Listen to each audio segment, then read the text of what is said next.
Salut tout le monde. Aujourd'hui, on va s'attaquer à du lourd. On va s'attaquer à ce qu'on appelle les crypto-monnaies. Alors, vous devez vous demander ce que c'est. Alors, pour tout savoir sur ces choses qui viennent de loin, ne ratez pas une miette de Know the Net. Bon, c'était une accroche tout à fait acceptable. Une crypto-monnaie est une monnaie virtuelle basée sur la cryptographie pour valider les transactions et générer cette dite monnaie. La monnaie est décentralisée, c'est-à-dire qu'il n'y a pas d'autorité centrale, par exemple ces voleurs de banque. Comment ça j'ai pas le droit de dire ça? Les banques en gros.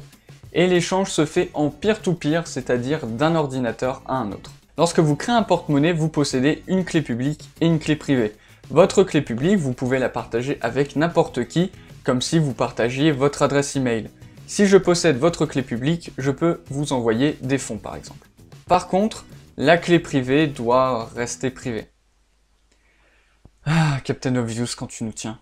Comme par exemple avec le mot de passe de votre adresse email, vous la partagez pas avec tout le monde.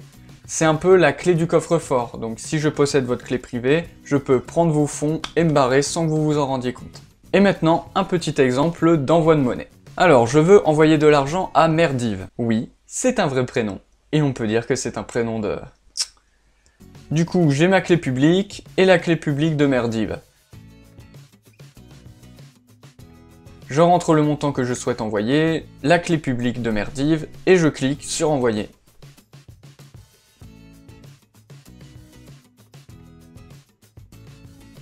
Et Merdive reçoit la monnaie presque instantanément.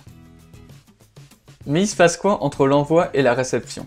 La transaction va être envoyée dans le réseau de la monnaie et va être vérifiée et confirmée rapidement par les ordinateurs constituant le réseau. Le temps de validation et de confirmation dépend selon la monnaie, mais ça dépasse pas la dizaine de minutes. C'est ce même réseau qui va grouper ma transaction dans un bloc constitué d'autres transactions d'autres utilisateurs de la monnaie, et une fois ce bloc confirmé, il sera écrit à tout jamais dans un registre appelé le blockchain.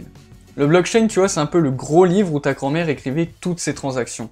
Là c'est pareil. C'est le registre où il y a toutes les transactions depuis la première, et ce registre est partagé sur l'ensemble du réseau avec des copies parfaites. Alors pourquoi blockchain? Tout simplement en fait parce que c'est une chaîne de blocs. Encore là toi? On rajoute bloc à bloc dans ce registre, chaque bloc est vérifié puis confirmé par un opérateur appelé mineur.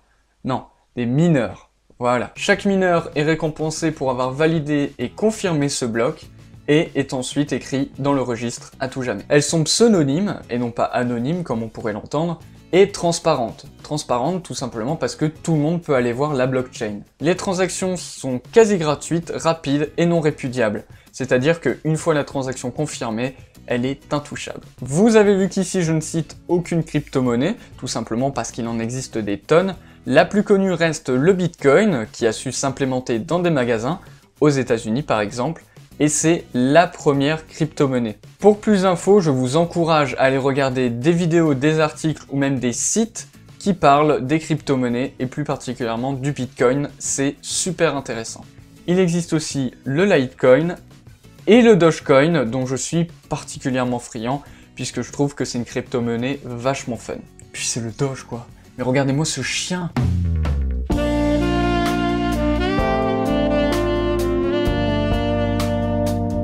Voilà qui achève cet épisode de Know the Net. Là on s'est attaqué à un très gros morceau, donc j'espère avoir été assez clair et que cet épisode vous a plu. Et si c'est le cas, n'hésitez pas à la partager et à lâcher un pouce bleu. N'hésitez pas à poser vos questions dans les commentaires, j'y répondrai avec grand plaisir. Vous pouvez aussi me proposer des idées de vidéos, toujours dans les commentaires. Vous pouvez aussi me joindre sur Twitter, tout ça c'est dans la description. Sur ce, à la prochaine, ciao!